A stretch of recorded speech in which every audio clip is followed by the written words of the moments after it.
نہ اسلام کا جواب دیتا تھا۔ وہ دونوں تو خانہ نشین ہو گئے، شب و روز گھر میں وقفے گریا و بیکار رہتے تھے۔ میں ذرا سخت اور کبھی تھا، مسجد میں نماز کے لیے حاضر ہوتا، حضور صلی اللہ علیہ وآلہ وسلم کو سلام کر کے دیکھتا تھا کہ جواب میں لب مبارک کو حرکت ہوئی یا نہیں۔ جب میں حضور صلی اللہ علیہ وآلہ وسلم کی طرف دیکھتا تو آپ میری طرف سے منہ پھیر لیتے تھے۔ مخصوص اقارب اور محبوب ترین اصحابی مجھ سے بیگانہ ہو گئے تھے۔ اسی اثناء میں ایک روز ایک شخص نے شاہ غسان کا خط مجھے دیا، جس میں میری مصیبت پر اظہار ہمدردی کرنے کے بعد دعوت دی تھی کہ میں اس کے ملک میں آ جاؤں، وہاں میری بہت آؤ بھگت ہوگی۔ میں نے پڑھ کر کہا یہ بھی ایک مستقل امتحان ہے۔ آخر وہ خط میں نے نظر آتش کر دیا۔ 40 دن گزرنے کے بعد بارگاہ رسالت صلی اللہ علیہ وآلہ وسلم سے جدید حکم پہنچا کہ میں اپنی عورت سے بھی علیحدہ رہوں۔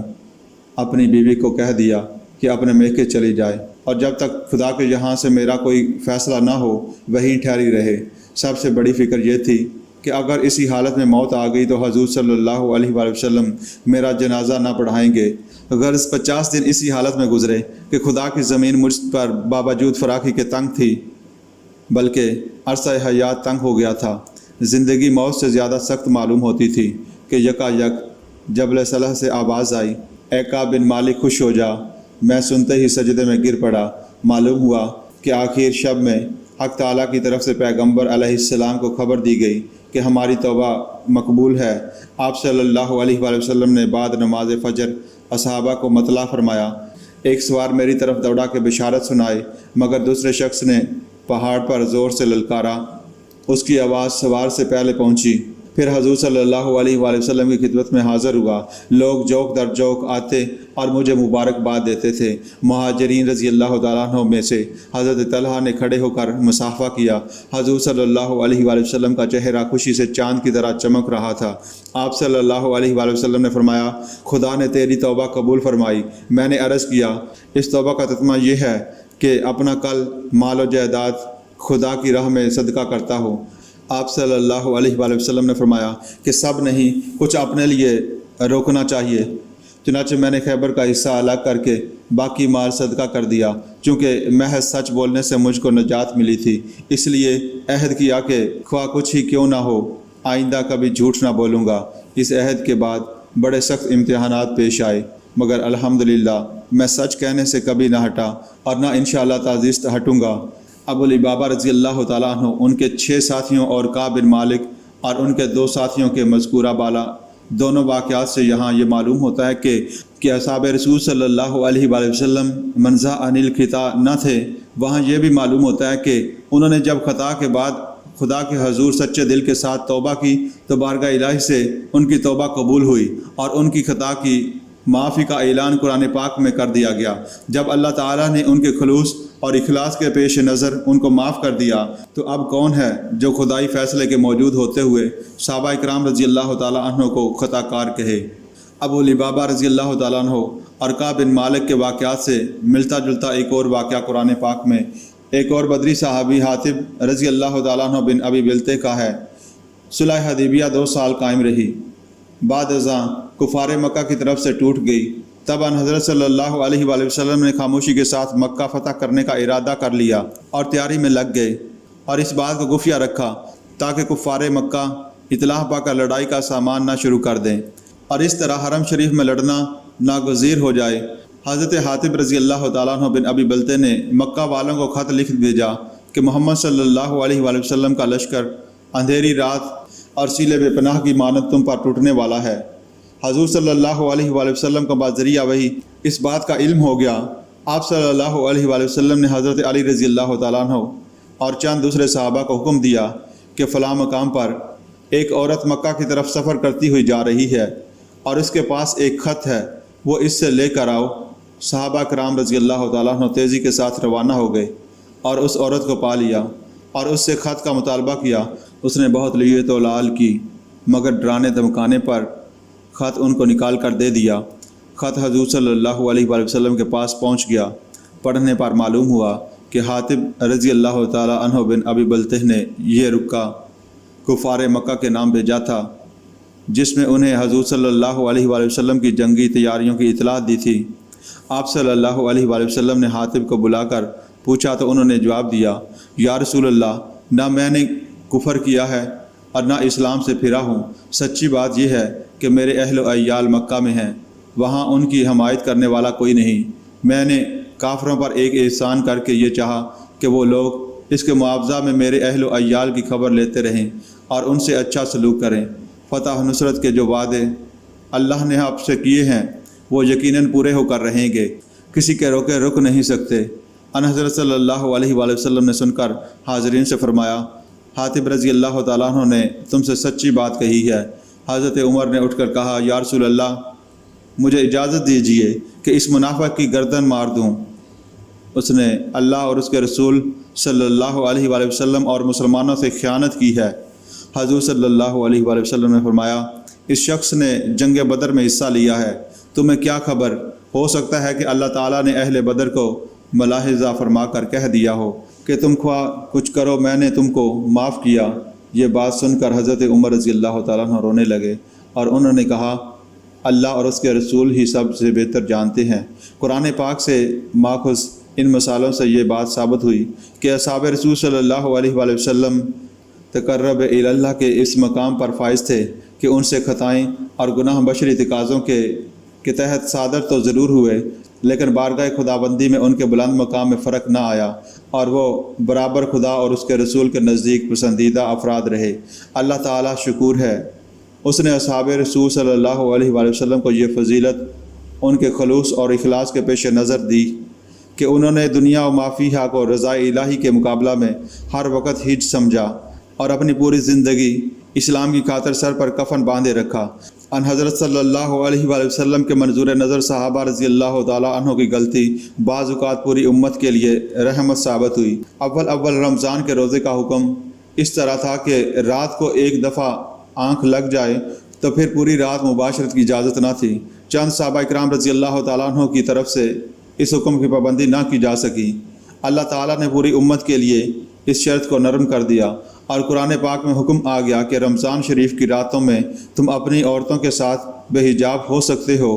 کیا اس حقیقت سے انکار کیا جا سکتا ہے کہ پوری امت کو یہ صحبت صحابہ اکرام رضی اللہ تعالیٰ عنہ کی غلطی ہی کے پیش نظر ملی؟ سچ تو یہ ہے کہ غفور اور رحیم رب کا رسول رحمت للعالمین ہے اور آپ صلی اللہ علیہ وآلہ وسلم کے ساتھی امت کے جملہ افراد کے لیے رحمت ہیں۔ نبی اکرم صلی اللہ علیہ وآلہ وسلم نے عرفات کے میدان میں حجت الوداع کے موقع پر ایک عظیم اجتماع کو خطاب کر کے فرمایا، حاضرین، میری یہ بات غائبین تک پہنچا دیں۔ صحابہ اکرام رضی اللہ تعالیٰ عنہ نے ان حضرت صلی اللہ علیہ وآلہ وسلم کے فرمودات کمال احتیاط سے آگے پہنچائے۔ قرآن و احادیث اور سنت رسول صلی اللہ علیہ وآلہ وسلم صحابہ اکرام رضی اللہ تعالیٰ عنہ کی بدولت ہم تک پہنچے ہیں۔ انصاف سے دیکھا جائے تو ہر زمانے کے مسلمان جہاں خدا اور اس کے رسول کے احسان مند ہیں، وہاں صحابہ اکرام رضی اللہ تعالیٰ عنہ کے زیر بار احسان ہیں کہ انہوں نے کمال دیانت کے ساتھ دین کی یہ امانت اپنے سے بعد والوں تک پہنچائی۔ صحابہ اکرام رضی اللہ تعالیٰ عنہ کو اپنے آقا و مولا سے اس قدر محبت تھی کہ وہ آپ صلی اللہ علیہ وآلہ وسلم کے وضو کا مستعمل پانی بھی زمین پر گرنے نہیں دیتے تھے، بلکہ اپنے چہروں اور سینوں پر مل لیتے تھے۔ ان کے نزدیک نبی اکرم صلی اللہ علیہ وآلہ وسلم کی ذات مقدس دین اور دنیا کی ہر نعمت سے بڑھ کر تھی۔ اس کی تائید میں کتب سیر و احادیث کا مطالعہ اطمینان کا باعث ہوگا۔ حضرت عبداللہ بن مسعود رضی اللہ تعالیٰ عنہ سے روایت ہے کہ ان حضرت صلی اللہ علیہ وآلہ وسلم نے فرمایا، اللہ تعالیٰ نے اپنے سب بندوں کے دلوں پر نظر ڈالی تو محمد صلی اللہ علیہ وآلہ وسلم کو ان سب قلوب میں بہتر پایا، ان کو اپنی رسالت کے لیے مقرر کر دیا۔ پھر قلب محمد صلی اللہ علیہ وآلہ وسلم کے بعد دوسرے قلوب پر نظر ڈالی تو اصحاب محمد صلی اللہ علیہ وآلہ وسلم کے قلوب کو دوسرے سب بندوں کے قلوب سے بہتر پایا اور ان کو اپنے نبی صلی اللہ علیہ وآلہ وسلم کی صحبت اور دین کی نصرت کے لیے پسند کر لیا۔ حضرت جابر رضی اللہ تعالیٰ عنہ روایت کرتے ہیں کہ رسول پاک صلی اللہ علیہ وآلہ وسلم نے فرمایا، اس مسلمان کو آگ نہ چھوئے گی جس نے مجھ کو دیکھا ہو، یا اس شخص کو دیکھا ہو جس نے مجھ کو دیکھا ہو۔ حضرت ابو سعید خدروی رضی اللہ تعالیٰ عنہ کہتے ہیں کہ رسول اللہ صلی اللہ علیہ وآلہ وسلم نے فرمایا، میرے اصحاب کو برا نہ کہو، اس لیے کہ اگر تم میں سے کوئی احد پہاڑ کے برابر خدا کی راہ میں خرچ کرے تو صحابی کے ایک مد یا آدھے مد کے ثواب کے برابر بھی اس کا ثواب نہ ہوگا۔ ان حضرت صلی اللہ علیہ وآلہ وسلم نے اپنے ساتھیوں کے فضائل جس قدر بیان کیے ہیں ان کا اس مضمون میں احاطہ ممکن نہیں۔ جن افراد کو رسول اللہ صلی اللہ علیہ وآلہ وسلم نے اپنی معیت کے لیے منتخب فرمایا وہ اپنی قسمت پر جس قدر بھی ناز کریں کم ہے۔ 10 صحابیوں کے نام لے کر آپ صلی اللہ علیہ وآلہ وسلم نے انہیں جنت کی بشارت دی۔ ان کے نام حضرت ابوبکر صدیق، حضرت عمر فاروق، حضرت عثمان غنی، حضرت علی، حضرت طلحہ، حضرت زبیر، حضرت سعد، حضرت عبد الرحمن بن عوف، حضرت ابو عبیدہ بن جراح اور حضرت سعید بن زید رضی اللہ تعالی عنہ۔ ان حضرات کو عشرہ مبشرہ کہتے ہیں۔ حضرت سعید بن زید رضی اللہ تعالیٰ عنہ فرماتے ہیں کہ خدا کی قسم صحابہ اکرام رضی اللہ تعالیٰ عنہ میں سے کسی شخص کا رسول اللہ صلی اللہ علیہ وآلہ وسلم کے ساتھ کسی جہاد میں شریک ہونا جس میں اس کا چہرہ غبار آلود ہو جائے، غیر صحابہ سے ہر شخص کی عمر بھر کی عبادت و عمل سے بہتر ہے، اگرچہ اس کو عمر نوح علیہ السلام عطا ہو جائے۔ جماعت صحابہ رضی اللہ تعالیٰ عنہ میں فضیلت کے اعتبار سے خلفائے راشدین کا مقام سب سے بلند ہے اور وہ بلا شبہ انبیاء کے بعد مخلوقات میں سب سے افضل ہیں۔ حضرت ابو ہریرہ رضی اللہ تعالیٰ عنہ فرماتے ہیں کہ رسول اللہ صلی اللہ علیہ وآلہ وسلم نے فرمایا، ایک روز جبرائیل علیہ السلام میرے پاس آئے اور میرا ہاتھ اپنے ہاتھ میں لے لیا اور مجھ کو جنت کا وہ دروازہ دکھایا جس سے میری امت جنت میں داخل ہوگی۔ ابو بکر رضی اللہ تعالیٰ عنہ نے کہا، یا رسول اللہ، کاش میں بھی آپ کے ساتھ ہوتا کہ اس دروازہ کو دیکھ لیتا۔ آپ صلی اللہ علیہ وآلہ وسلم نے فرمایا، ابو بکر، آگاہ ہو کہ میری امت میں سے سب سے پہلا شخص تو ہوگا جو جنت میں داخل ہوگا۔ ایک روز حضرت ابو بکر صدیق رضی اللہ تعالیٰ عنہ نبی کریم صلی اللہ علیہ وآلہ وسلم کی خدمت میں حاضر ہوئے۔ آپ صلی اللہ علیہ وآلہ وسلم نے دیکھا تو فرمایا، تو اللہ تعالیٰ کی طرف سے دوزخ کی آگ سے آزاد کیا ہوا ہے۔ اس روز سے ابو بکر رضی اللہ تعالیٰ عنہ کا نام عتیق ہو گیا۔ ایک دفعہ ان حضرت صلی اللہ علیہ وآلہ وسلم نے لوگوں کو مخاطب کر کے فرمایا، میں نہیں جانتا کہ کب تک تمہارے درمیان رہوں، بس تم میرے بعد ابو بکر و عمر کا اتباع کرنا۔ حضرت عائشہ رضی اللہ تعالیٰ عنہا فرماتی ہیں کہ ایک چاندنی رات میں رسول اللہ صلی اللہ علیہ وآلہ وسلم کا سر مبارک میری گود میں تھا۔ میں نے عرض کیا، یا رسول اللہ، کیا کسی شخص کی اتنی نیکیاں بھی ہیں جتنی آسمان میں ستارے ہیں؟ آپ نے فرمایا، ہاں، عمر کی اتنی نیکیاں ہیں۔ پھر میں نے پوچھا، اور ابو بکر کی نیکیوں کا کیا حال ہے؟ آپ نے فرمایا، عمر کی نیکیاں ابو بکر کی ایک نیکی کے برابر ہیں۔ حضرت ابو ذر رضی اللہ تعالیٰ عنہ روایت کرتے ہیں کہ رسول پاک صلی اللہ علیہ وآلہ وسلم نے فرمایا، خداوند تعالیٰ نے حق کو عمر کی زبان پر رکھا ہے اور وہ حق بات کہتا ہے۔ حضرت عقبہ بن عامر رضی اللہ تعالیٰ عنہ فرماتے ہیں کہ رسول اللہ صلی اللہ علیہ وآلہ وسلم نے فرمایا، اگر میرے بعد کوئی نبی ہوتا تو عمر ہوتا۔ حضرت ابن عمر رضی اللہ تعالیٰ عنہ روایت کرتے ہیں کہ ایک دن نبی پاک صلی اللہ علیہ وآلہ وسلم گھر سے نکل کر مسجد میں اس طرح تشریف لائے کہ ابو بکر و عمر آپ کے دائیں بائیں تھے اور نبی پاک صلی اللہ علیہ وآلہ وسلم دونوں کے ہاتھ اپنے کندھوں میں پکڑے ہوئے تھے اور فرمایا، قیامت کے روز ہم اسی طرح اٹھائے جائیں گے۔ حضرت انس رضی اللہ تعالیٰ عنہ فرماتے ہیں کہ ایک روز نبی اکرم صلی اللہ علیہ وآلہ وسلم اور آپ صلی اللہ علیہ وآلہ وسلم کے ہمراہ ابو بکر، عمر اور عثمان کوہ احد پر چڑھے۔ احد پہاڑ حرکت کرنے لگا۔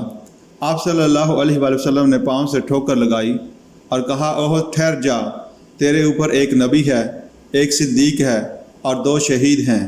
حضرت سعد بن ابی وقاص رضی اللہ تعالیٰ عنہ کہتے ہیں کہ رسول اللہ صلی اللہ علیہ وآلہ وسلم نے حضرت علی رضی اللہ تعالیٰ عنہ کی نسبت فرمایا، تو میرے لیے ایسا ہی ہے جیسے کہ موسیٰ علیہ السلام کے لیے ہارون علیہ السلام، ہاں البتہ میرے بعد کوئی نبی نہیں ہے۔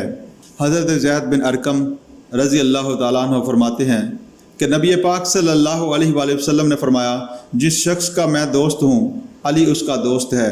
ان حدیث سے ثابت ہوتا ہے کہ ان حضرت صلی اللہ علیہ وآلہ وسلم کو اپنے صحابہ اکرام رضی اللہ تعالیٰ عنہ سے، جنہوں نے ہر مشکل وقت میں آپ کا ساتھ دیا اور دین اسلام کی خاطر اللہ کی رضا کے لیے محبوب ترین چیزوں کو قربان کرنے سے دریغ نہ کیا، کس قدر محبت تھی، ان سب تفصیلات کے باوجود مسلمان ہی کے ایک گروہ اصحاب رسول صلی اللہ علیہ وآلہ وسلم کو بائیں ہمت فضیلت اپنی نفرت، بغض، حسد اور غضب کا نشانہ بنایا۔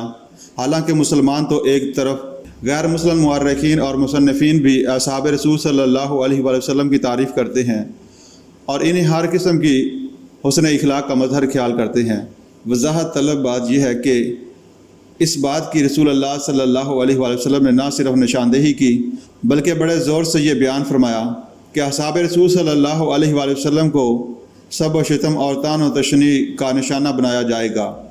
آپ کی دررس نگاہ اور کمال فراست سے یہ پیشن گوئی عین ممکن ہے۔ سامعین ذرا غور کریں، سمجھ میں آ سکتی ہے یہ بات کہ جب انبیاء اور رسل جن کی فضیلت و عظمت حد درجہ مسلم ہے اپنے اپنے دور میں مظالم کا تختہ مشق بنائے گئے، ہر ممکن طریقہ سے ستائے گئے اور ان میں سے بعض کو قتل بھی کر دیا گیا، تو اصحاب رسول صلی اللہ علیہ وآلہ وسلم کے ایسا ہی کیا جانا ضروری اور لابدی ہے، کیونکہ انبیاء اور رسل کے قریب ترین یہی پاک باز لوگ ہیں۔ خود ان حضرت صلی اللہ علیہ وآلہ وسلم کا فرمان ہے کہ علماء تو انبیاء کے وارث ہوتے ہیں، اور یہ ظاہر ہے کہ امت کے علماء کے سرخیل بلکہ علماء ساز تو یہی صحابہ کرام تھے۔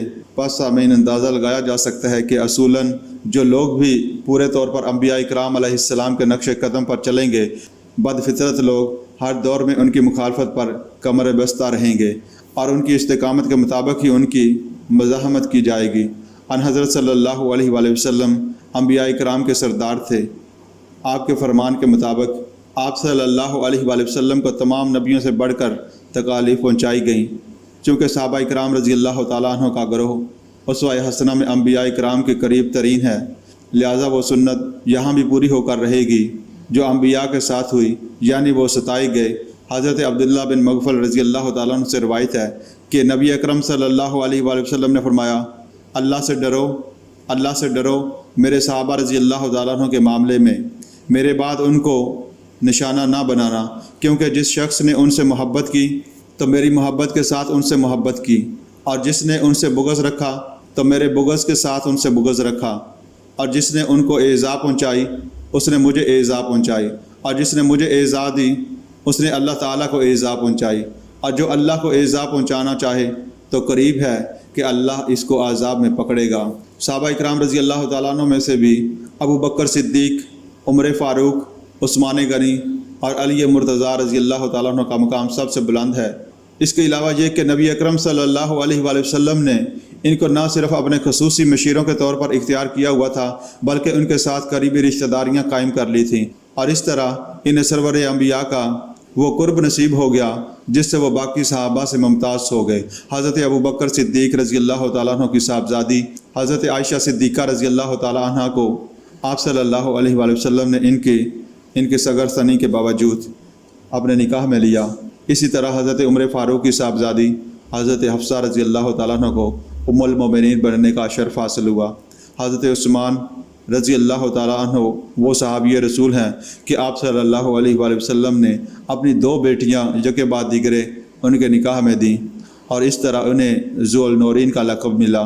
حضرت علی رضی اللہ تعالیٰ عنہ آپ کے چچا زاد بھائی تھے، انہوں نے تو پرورش ہی آپ صلی اللہ علیہ وآلہ وسلم کے ہاں پائی تھی، اس لیے وہ تو پہلے ہی رسول اللہ صلی اللہ علیہ وآلہ وسلم کے قریبی تھے۔